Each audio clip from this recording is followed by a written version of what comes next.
Aquí comienza Presencia Real, un espacio dedicado a fortalecer nuestra relación amorosa con Jesucristo vivo y presente en la Eucaristía. Dirigido por Rafa Herrera. Presencia Real. Avivemos el amor por Jesús Eucaristía. Tu presencia real. El Dios escondido en el pan.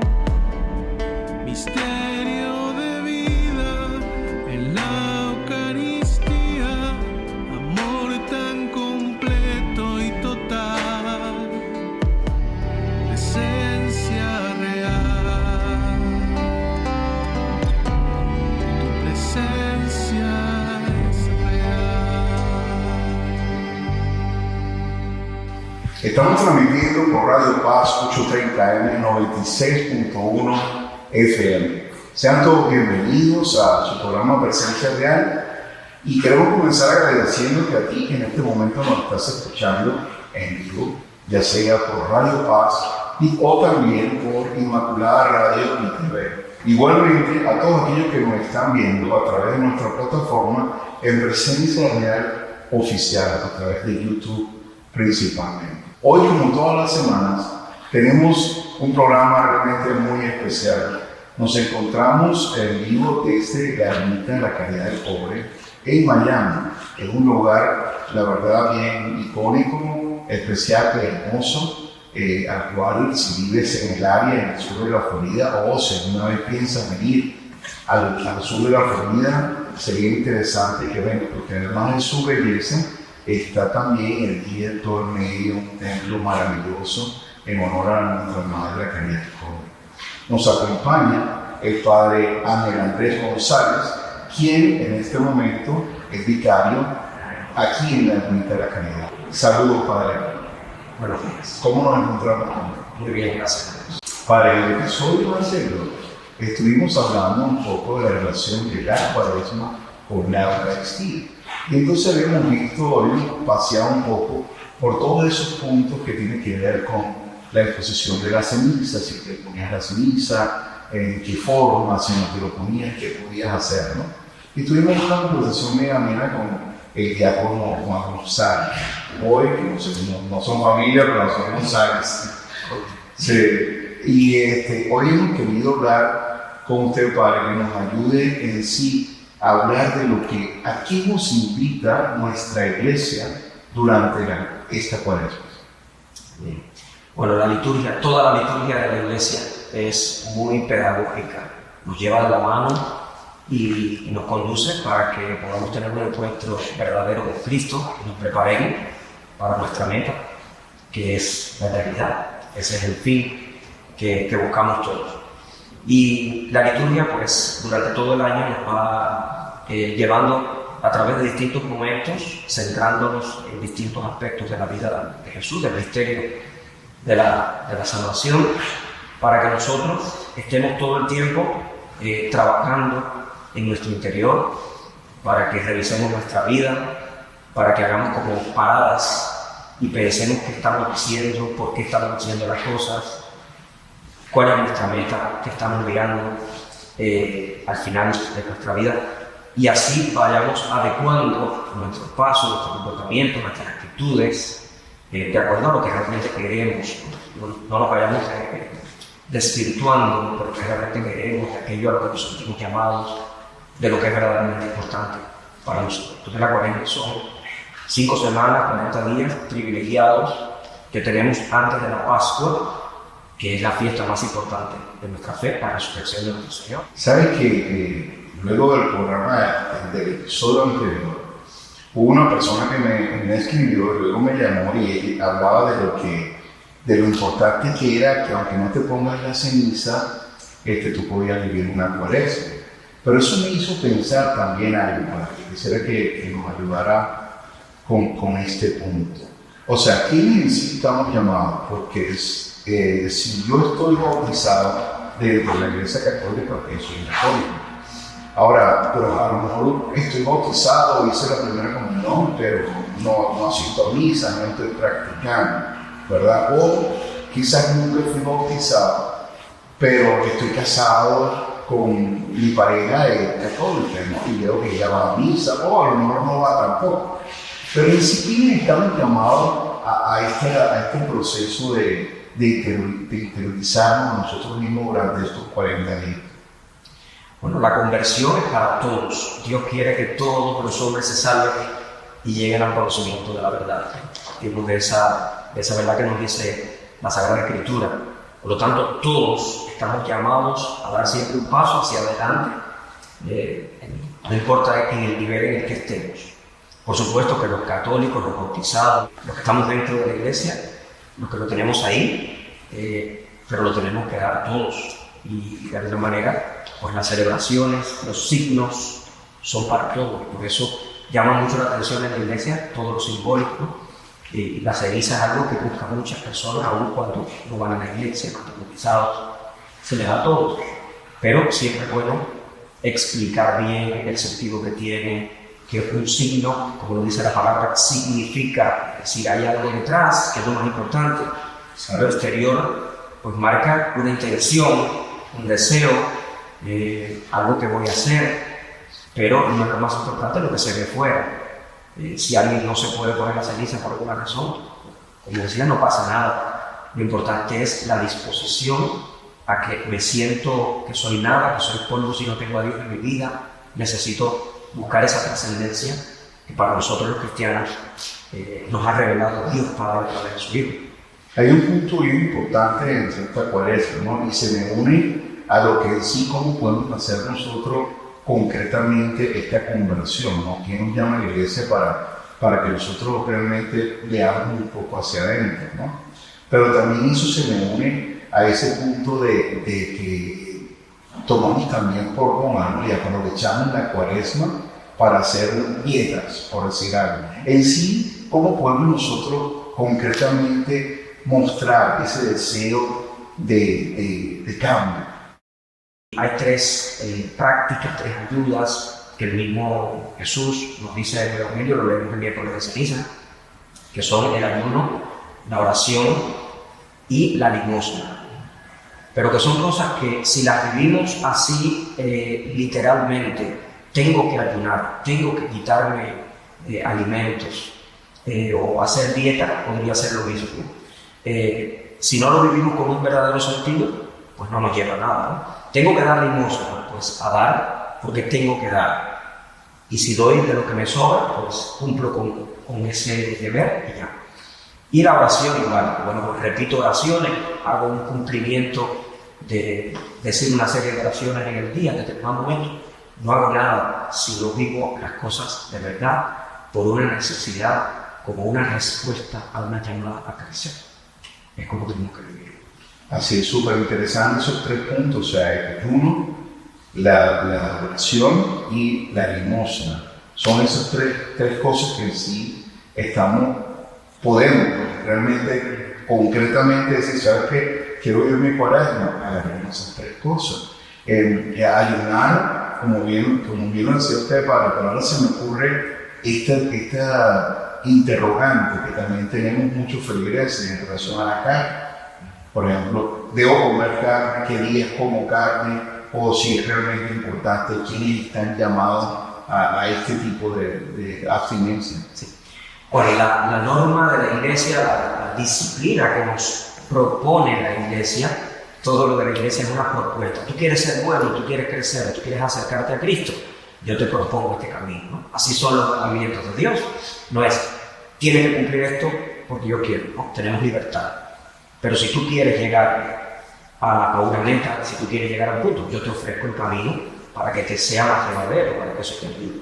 Entonces la iglesia nos dice, la Cuaresma, si en estos 40 días tú quieres crecer, si en estos 40 días tú quieres acercarte más a Dios, tú quieres dominar más las cosas que te esclavizan, que te atan, aquellas cosas que a veces pues, son difíciles para ti de controlar, pues hay una norma del ayuno los miércoles de ceniza, es decir, el miércoles de ceniza y el viernes santo son los días obligatorios, por decir, aunque la palabra obligatorio suena pesada, porque no es una obligación cuando es algo que tú sientes que es bueno para tu vida, ¿no?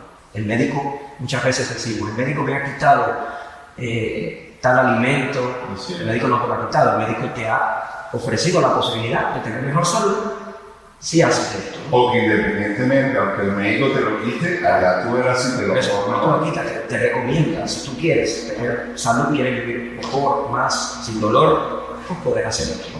Entonces la iglesia nos dice, si tú quieres dominar tu cuerpo, si tú quieres disciplinarte y que esto te lleve a una disciplina en otros órdenes de la vida, muy importante, pues vamos a ayunar el miércoles de ceniza, que comienza este itinerario, como para empezar bien, y el Viernes Santo, que es el día de la pasión, el día de la muerte del Señor, pues también para vivirlo de una manera austera, para dedicarnos más a la oración, para poder incluso compartir lo que nos quitamos con los necesitados, porque eso también es un sentido del ayuno.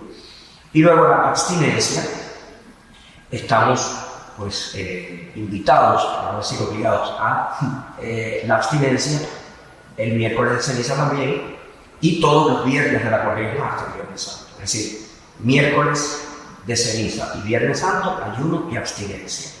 Todos los viernes de cuaresma, abstinencia de carne.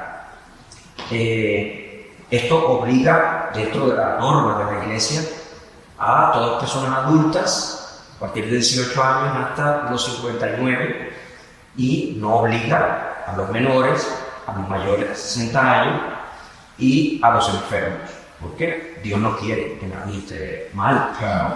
Lo que busca esto es una mortificación, es una penitencia que ayude a la persona a estar mejor. Yo creo que es importante entendernos también de que todo tiene un sacrificio, porque no aceptamos la palabra obligación dentro de la iglesia. No aceptamos la palabra obligación frente al llamado a hacer alguno de abstinencia, pero sí aceptamos la obligación a que un día tengo que entrenar brazos y el otro tengo que entrenar piernas.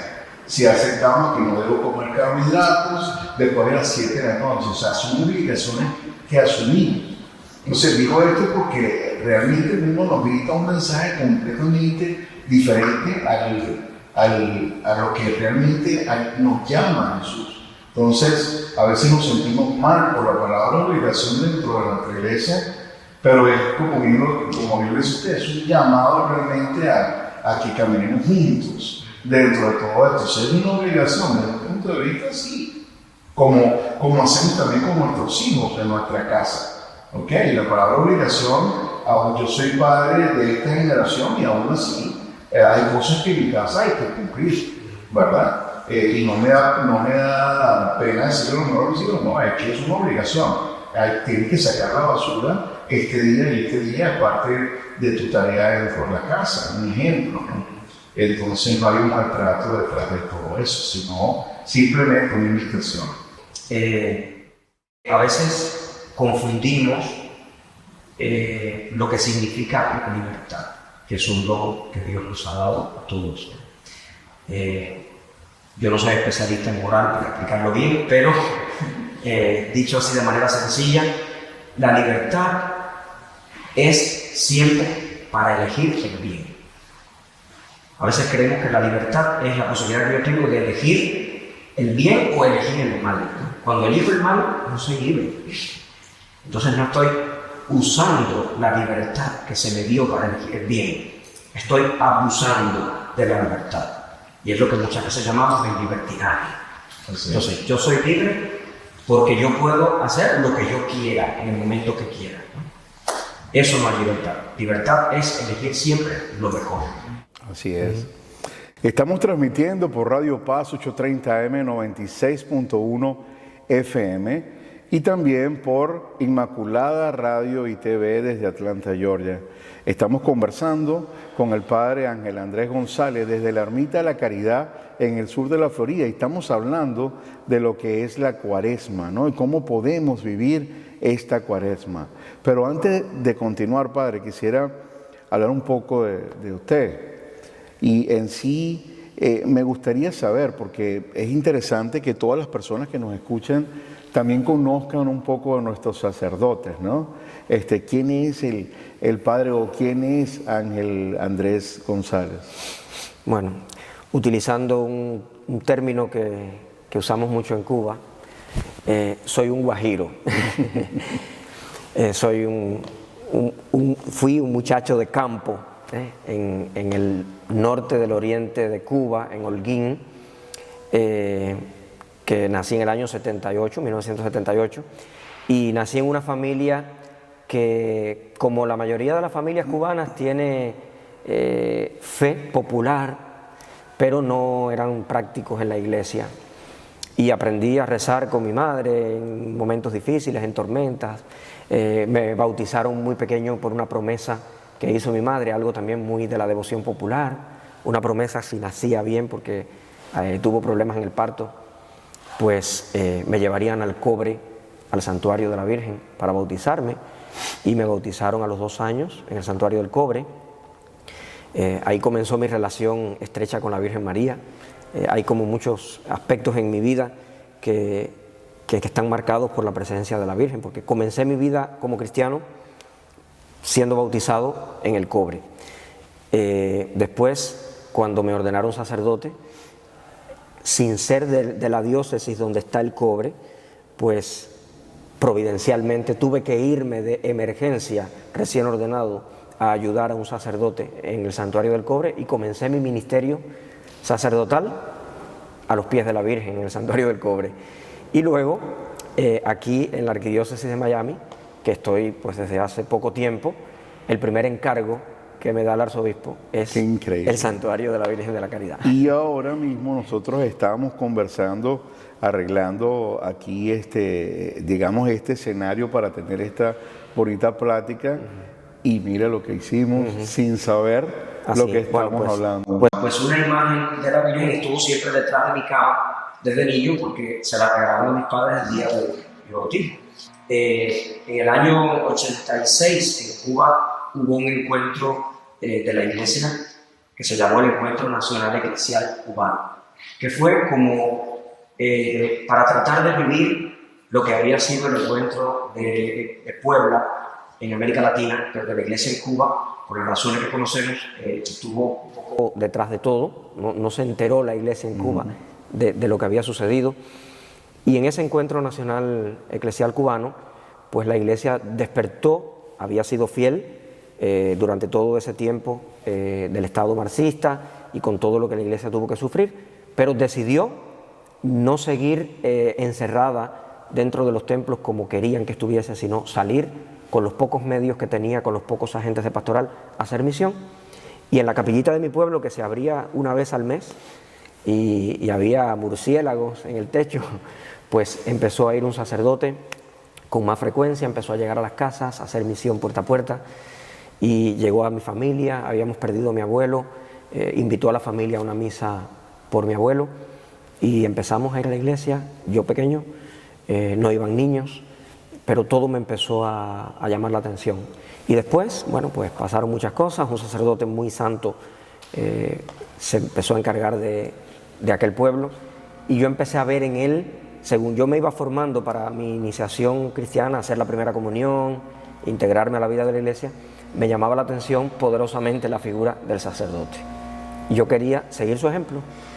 Y bueno, así empezó mi camino vocacional, hasta que entré al seminario después del preuniversitario y hice una parte en Cuba, otra parte en Madrid, en España, y fui ordenado el 14 de agosto del 2004. Dios mediante, este año cumplo 20 años. Wow. He estado trabajando en Cuba durante 18 años y medio, hasta que por las razones que conocemos, pues todo lo que vivimos en Cuba, pues desafortunadamente vine para acá. Y estoy aquí por un tiempo indefinido en esta arquidiócesis. El arzobispo me ha pedido, me ha permitido estar aquí, y me ha pedido encargarme de momento de colaborar con el Padre Espino en la ermita.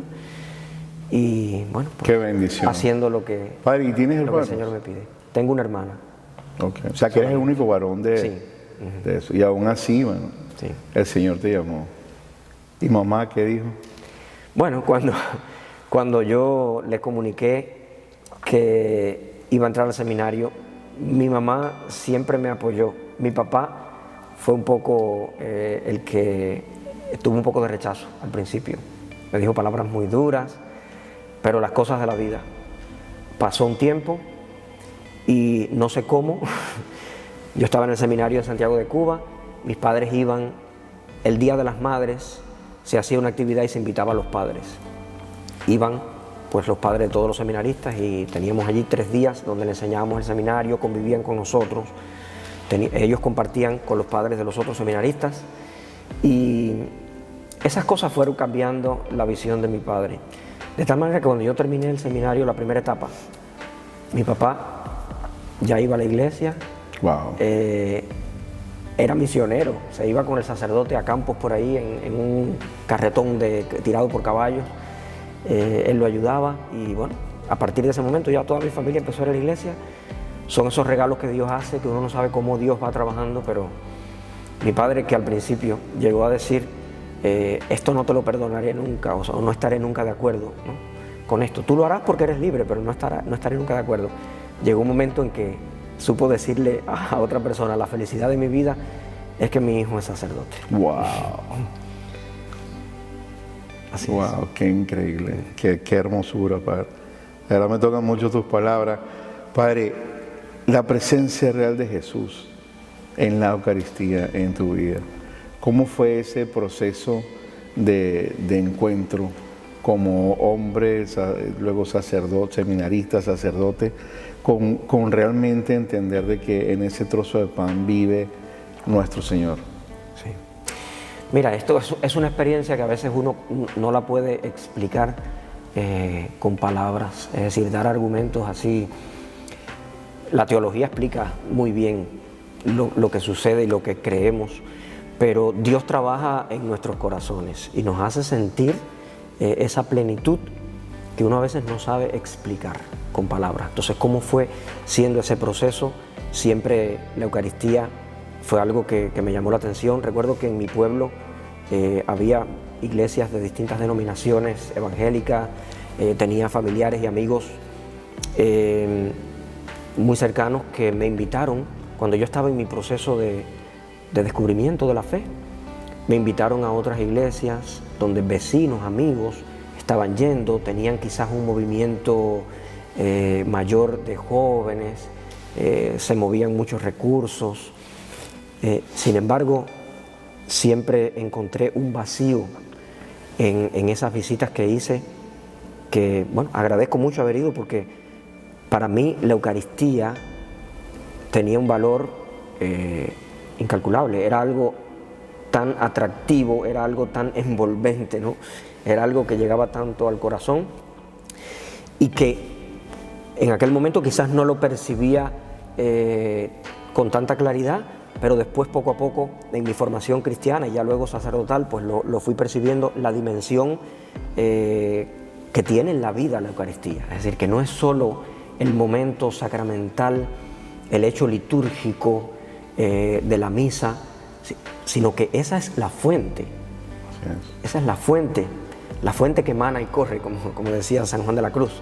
Es la fuente donde bebemos, donde nos nutrimos, donde acudimos para luego ir a la vida.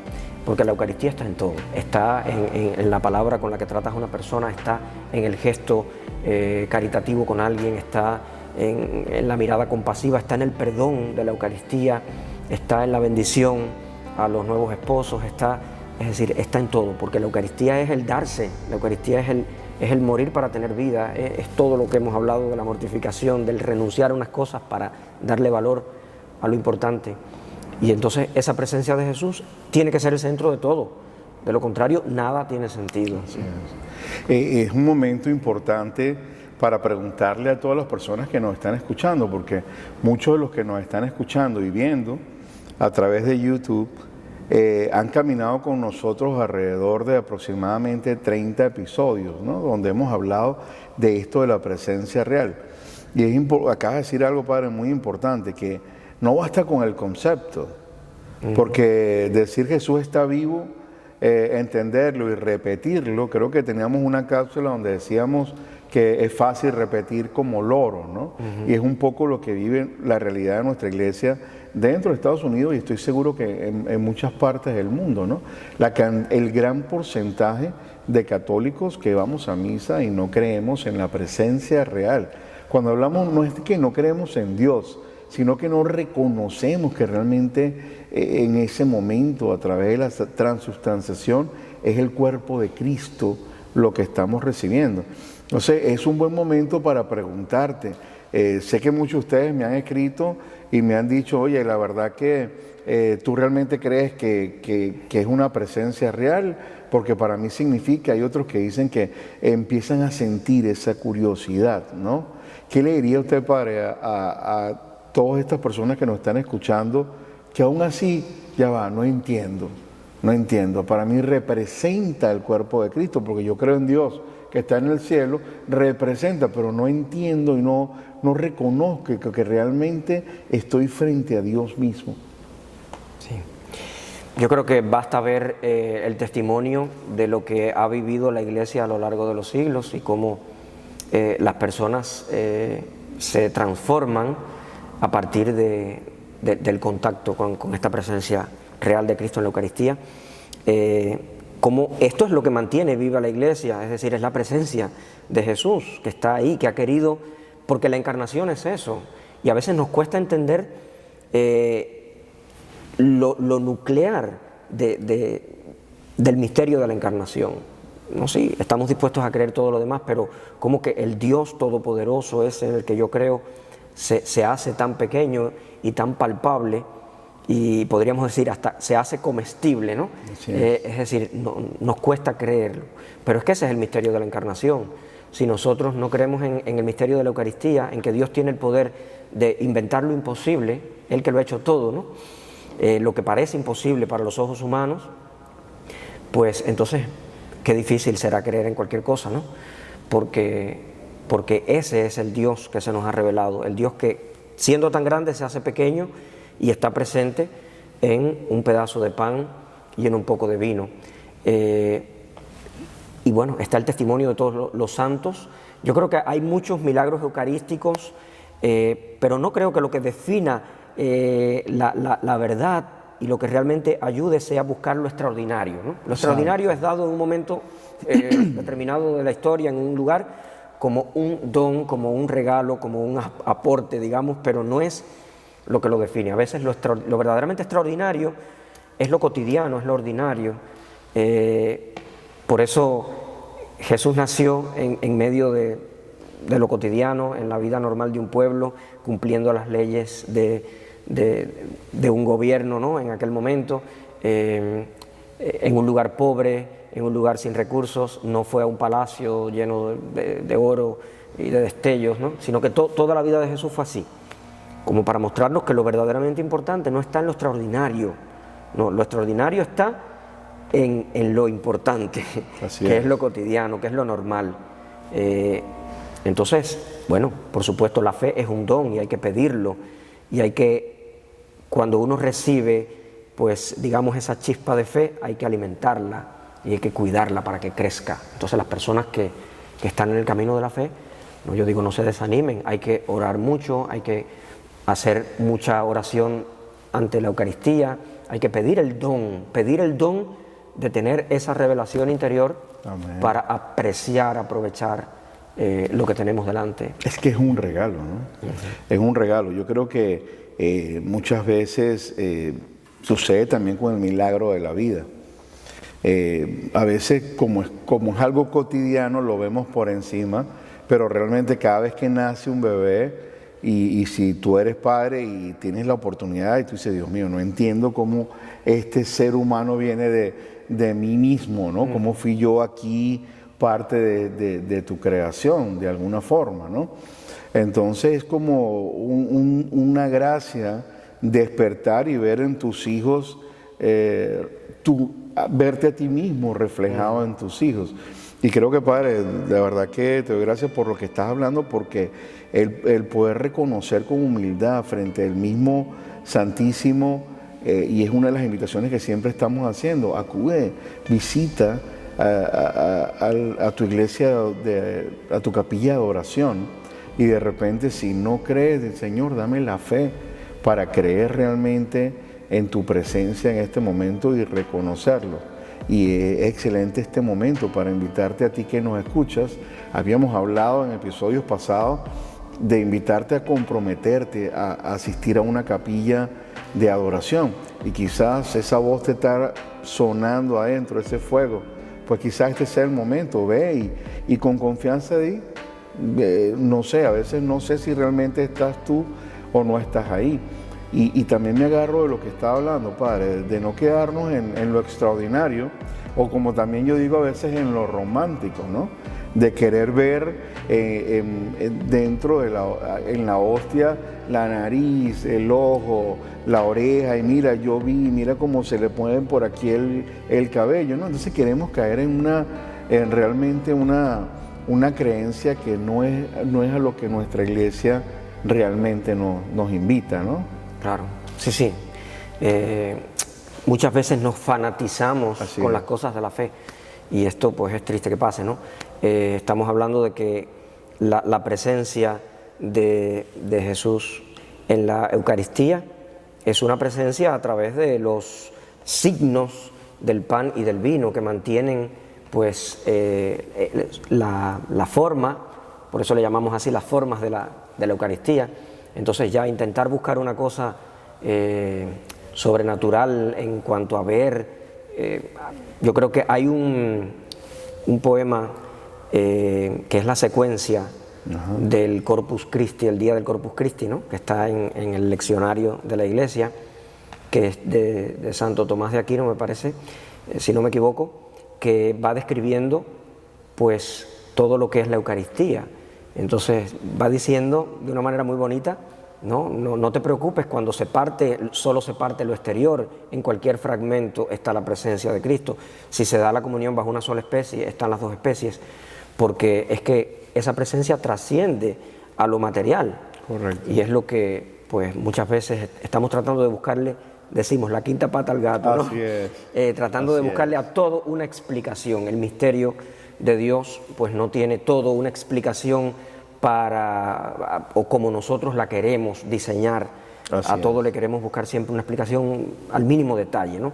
Hay que dejarse también envolver por el misterio en muchas cosas que uno no las puede explicar con palabras, aun cuando la teología explica muy bien lo que es el sacramento de la Eucaristía. No, y que también nos movemos en un escenario del mundo donde cuando tú estar enamorado es un claro, fenómeno tan clásico y tan claro como tú puedes descubrir a lo mejor en tu pareja sus defectos, sus problemas, o puedes hacer de sus defectos lo más lindo, porque el amor te lleva a eso, y esa es la puerta que tendremos que quizás abrir para entender ese gran milagro de la presencia de Jesús en la Eucaristía.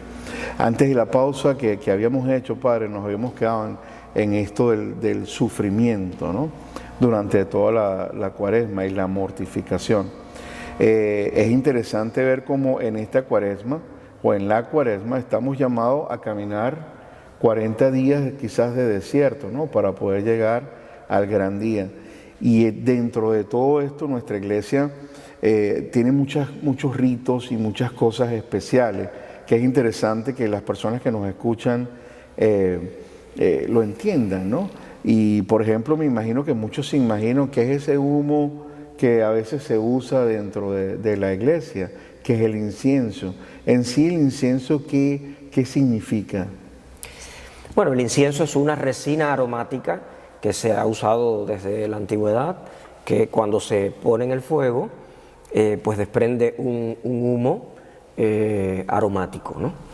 Y siempre el incienso lo que significa en la iglesia es la oración a Dios, porque así como el humo sube y perfuma, pues la oración de los fieles llega a Dios y es también como un perfume, oración que tiene que ir acompañada de compromiso, porque nosotros no solo pedimos, Señor, dame esto, dame aquello, dame lo otro. Cuando rezamos, por ejemplo, el Padre Nuestro, nos estamos comprometiendo también a que nos perdonas, nosotros perdonamos, ¿no? Correcto. Danos el pan, nosotros compartimos, líbranos del mal, nosotros nos tenemos que cuidar, porque así es la vida. Entonces, el incienso es un signo que representa eso. Cuando oramos, cuando le rendimos a Dios nuestro culto de adoración, pues queremos que lo que sentimos, lo que expresamos y lo que vivimos suba como el humo a su presencia y envuelva a todos también con un perfume agradable, es decir, que sea algo bueno para todos. O sea que eso en sí, cuando estamos en presencia del incienso, es lo que deberíamos personalmente entender, de que el Padre, bueno, vamos a orar, oremos, ¿verdad? Claro, si el que incienso nuestras siempre oraciones como iglesia remite a la oración y a tratar de que todos nuestros sentidos estén en la presencia de Dios y estén al servicio de Dios. Pronto vamos a llegar a ese punto del Domingo de Ramos, ¿no? Yo digo el famoso Domingo de Ramos porque yo creo que es uno de esos días donde la gente, los católicos que quizás no están tan practicantes, acuden, ¿no? Y muchas veces llevan a familiares y amigos. Y luego recibimos una palmita. Mucha gente se pregunta también, ¿ahora qué hago con esta palma? Porque entonces le damos un sentido a la palma. A veces nos acusan de que somos idólatras y somos, ¿me entiendes?, fanáticos y todo eso. Pero, por ejemplo, en este proceso, en este caminar de Cuaresma, cuando vayamos a la misa y recibimos la palma, ¿a qué estamos llamados a hacer con esa palma? Bueno, el Domingo de Ramos es el comienzo de la Semana Santa, es el comienzo de la Pasión, por eso se le llama Domingo de Ramos, de la Pasión del Señor. Y ese día se lee la Pasión, que también se va a leer el Viernes Santo. Exacto. Es decir, comienza la Pasión. ¿Cómo comienza la Pasión? Con una entrada triunfal de Jesús en Jerusalén. Una entrada triunfal, entre comillas, entra montado en un burro, no entra pues con una corte como los reyes de aquel momento, sino que montado en un burro, y la gente lo aclama, la gente sale a los caminos, nos dice el Evangelio, cortando ramas de los árboles, ¿no? Y poniéndolas en el camino, ramas de palma o de olivo. Era normalmente la costumbre de la gente en aquel momento. Hay lugares donde se utiliza el olivo. En España, por ejemplo, el Domingo de Ramos se usa el olivo en muchos lugares, sí. Palmas y olivo. Y se tiraban también mantos, ropas en el camino como para alfombrarle el camino y agitaban las palmas, ¿no? La palma, por la belleza que tiene, siempre es como algo festivo. Pongo el ejemplo, en Cuba, cuando en los campos, por ejemplo, hay alguna fiesta, algún cumpleaños y se va a preparar un patio, una terraza, pues muchas veces se cortan ramas de palma y se ponen porque también las arecas, las palmitas son ornamentales, ¿no? Ajá. Es algo como bonito. Bueno, pues es una manera festiva de aclamar a alguien que llega, en este caso a Jesús, lo estaban aclamando con ramas. Y el Domingo de Ramos lo que nosotros hacemos es, pues de alguna manera, imitar eso y llevarlo al sentido espiritual. Es con una rama de palma, pues agitarla, aclamar a Jesús que viene a nuestras vidas, que viene a nuestros corazones, que viene a nuestros hogares, que viene a nuestro mundo a través de nosotros. Tiene el sentido del compromiso. Así es. Y yo he celebrado la misa del Domingo de Ramos con ese ramo que se bendice y que luego llevo a mi casa como un recuerdo de que he participado en esto, he estado dispuesto a hacer este camino, he aclamado a Jesús y como un recuerdo me lo llevo a la casa. Es bonito que hay personas que lo hacen una cruz, lo ponen en su puerta, pero qué bueno sería que si lo ponen en su puerta sea para cada vez que salen y cada vez que entran recordar que han aclamado a Jesús a venir a sus vidas, que han dejado que Jesús venga a sus vidas para llevarlo a los demás. No ponemos la cruz en la puerta para que no entre lo malo. Para protegerse. Claro, como un amuleto, como algo mágico. Muchas veces, pues, desvirtuamos todo esto y llevamos al plano de lo mágico las cosas sensibles y los signos de la iglesia. Entonces, yo siempre pongo el ejemplo en la misa del Domingo de Ramos, le explico a las personas, digo, si tú eres malo, si tú no haces el bien, si tú no cambias tu vida, tú puedes poner la palma en la puerta de tu casa completa y sembrarla ahí. Que el mal no es que no entra, el mal está dentro porque estás tú haciendo el mal. Entonces, no es que la palma puesta en la puerta va a evitar que entre el mal. No, la palma en la puerta te puede recordar a ti que te comprometiste a dejar a Jesús entrar en tu vida, a morir con Él en la cruz del sufrimiento de cada día, con todo, como todo lo que hemos hablado, moderando tu vida, cambiando, haciendo el bien, ayudando a los demás, siendo una persona de bien, y entonces tendrá sentido esa palma en tu puerta, porque te ha recordado que tú eres cristiano, que tú participaste en esa misa que tú iniciaste la Semana Santa, para que en tu vida haya cambios, para que Cristo reine en tu vida.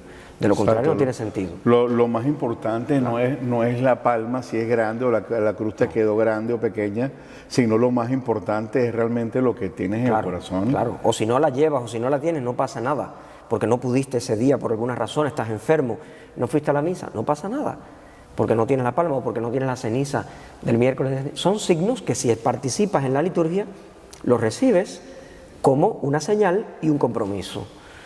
Pero no es que sean esenciales. Exacto. Yo creo que cuando las personas van a misa durante la Cuaresma pueden ver también esos cambios, usan el color morado, ¿no? Que es el cambio típico. Y también del tiempo de liturgia.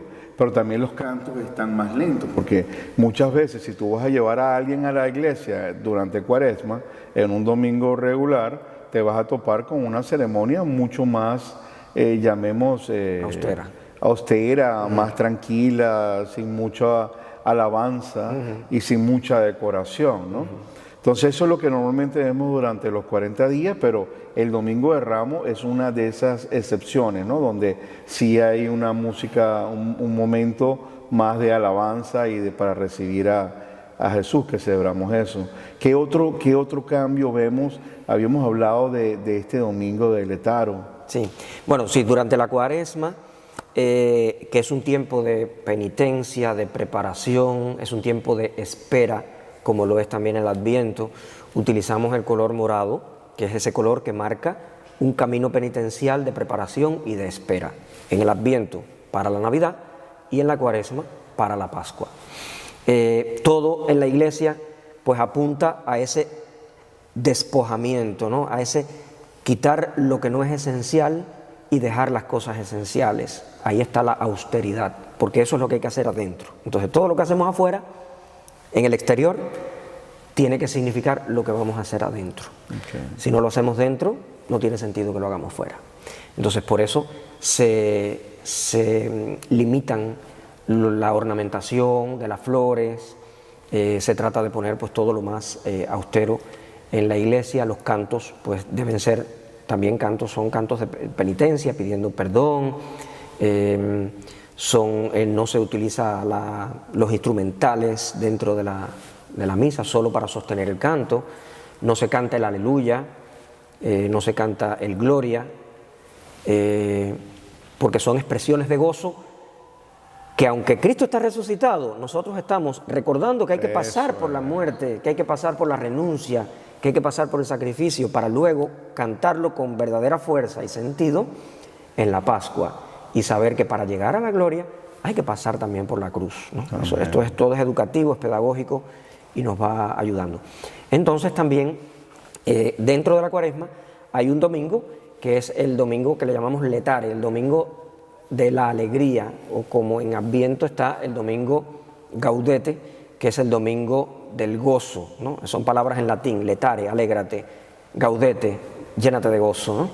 Que son como un adelanto de lo que vamos a vivir. Estamos en un tiempo austero y de pronto, cuando hemos pasado 3 domingos, hay un domingo para adelantar. No, nosotros estamos viviendo esto con un sentido, es el sentido de la alegría, es el sentido de la gloria, es el sentido de la resurrección, para que no perdamos como de vista hacia dónde vamos. Y entonces ese domingo se cambia el morado por el rosa y se puede pues tener un poquito más de quitarle la austeridad a la ornamentación, pero luego volvemos nuevamente a continuar hasta la Semana Santa, que incluso en la Semana Santa pues se cubren las imágenes, se deja un poco más. Vamos a hacer un capítulo, un episodio especial de todo lo que es lo que llamamos el Tríodo Pascual, y se los dejo ahí como quien dice en la mesa. Pero quisiera quizás que nos oriente un poquito para ese momento del lavatorio de los pies. Creo que durante la Cuaresma es uno de esos momentos donde vemos que suceden muchas cosas, ¿no? Que se organiza la parroquia. Entonces, alguna vez la gente piensa que porque si yo soy un feligrés de la parroquia, y me invitaron a que me sentara, como quien dice, actuando en nombre de un apóstol, y me lavaron los pies porque quizás soy más santo que los que no están ahí. ¿Cómo hace la parroquia para elegir a estas personas, por ejemplo? Si se vive de esa manera, estamos haciendo totalmente lo contrario a lo que significa el gesto. El evangelista Juan no relata la institución de la Eucaristía como lo relatan los evangelios sinópticos, que son Mateo, Marcos y Lucas, que sí nos relatan que Jesús tomó pan, lo partió, etcétera, la cena. El evangelista Juan, que es un evangelio que se escribe después, pues no ve necesario repetir lo que ya estaba en los otros testimonios, sino que le da otro sentido a la Eucaristía, complementa el sentido de la Eucaristía, de lo que es la cena del Señor, con ese gesto que Jesús tuvo al terminar la cena, que fue lavarle los pies a los discípulos, un gesto que hacían los sirvientes, que hacían los esclavos, y que Él, el Maestro y el Señor, como dice, lo hace a los que supuestamente tenían que servirle a Él, ¿no? Y Él se despoja de su manto, se inclina y les lava los pies uno a uno. Incluso le lava los pies al traidor. Y le lava los pies a Pedro, que pues tiene de alguna manera pues como un rechazo a que eso ocurra, porque ¿cómo me vas a lavar los pies? ¿No? Hay que mantener las jerarquías, ¿no? Jesús elimina ahí ese sentido de jerarquías en cuanto al servicio, es decir, porque estamos para servir. Y el que mayor jerarquía tiene en la iglesia es el que más sirve. Amén. Y porque el que más nos ha servido es el mismo Señor. ¿Qué mayor servicio puede haber que dar la vida? Es decir, totalmente interiorizarlo y entenderlo. El Señor ha dado la vida por nosotros, ha ido a la muerte por nosotros. Eso sí es servir. Y eso es lo que significa el gesto de lavar los pies. Es que tenemos que estar dispuestos a hacerlo. Si nos centramos mucho en lo dramático del momento, en dramatizarlo, y lo vivimos así como que me han hecho una elección porque yo soy mejor que los demás y yo voy a participar como un actor o como una actriz, y entonces pues lo vivo de esa manera, pierde todo sentido. Es decir, el sentido es, incluso creo que lo ideal sería que no lo supieran antes, sino que el sacerdote ese día le lave los pies a 12 personas que estén allí. Tú sí, y tú. Sería lo ideal, sí, para que eso no ocurriera, ¿no? En algunos lugares se tienen iniciativas, pues a distintas personas, a veces se les ha lavado a presos, a ancianos, a niños, bien. Pues enhorabuena, a veces no es así, porque imagínense que uno lleve la media rota. Bueno, pues tendría que no pasar nada, es decir, buscando el verdadero sentido, pero a veces, como claro, no somos buenos y criticamos, y entonces pues suceden estas cosas tristemente, somos humanos y la debilidad está siempre ahí. Pero lo ideal sería vivir este momento como lo que es el sacerdote que representa a Cristo, que actúa en la persona de Cristo en la Eucaristía, se despoja de sus ornamentos y se inclina delante de sus fieles a servirle. Pero si el sacerdote en la vida diaria no le sirve a sus fieles, si el sacerdote en la vida diaria no presta su servicio de amor a los fieles, de nada sirve que lave los pies a los discípulos, a los fieles en ese momento. Porque lo que eso significa es, estoy dispuesto a servir, estoy dispuesto a darte aquello que el Señor me ha dado para ti. Entonces yo creo que todo hay que buscar siempre el fundamento, hay que buscar la esencia, porque si no lo vamos perdiendo, y todo lo que Jesús discutió con los fariseos en aquel momento, pues muchas veces hoy, si estuviese aquí, pues en esa vida terrenal, pues estaría todo el tiempo discutiendo con nosotros también. Fuéramos perfectamente fariseos. Claro. Gracias, Padre, de verdad que ha sido de mucho crecimiento esta conversación, esta hermosa conversación, y estoy seguro que muchos de los que nos escuchan han dicho, verdad que sí, y estarán escribiendo en este momento. Queremos invitarlos también a que escriban sus preguntas, cualquier duda que tengan o cualquier hecho que sucede en tu parroquia y no lo entiendes o que te lo contaron, a que nos preguntes, que con mucho gusto hablaremos con algún sacerdote. Antes de irnos, Padre, ¿qué siente el Padre Ángel Andrés González cuando eleva al Señor en sus manos? Bueno, como te decía hace un momento, eso es indescriptible. La Eucaristía es de lo que vivimos, ¿no? Vivimos de eso. Y hay veces que uno es humano, y hay días que uno está cansado, hay días que uno pues tiene alguna situación, un problema, incluso hasta de la familia. Hay momentos en los que uno no tiene como una disposición humana para hacer las cosas de la mejor manera.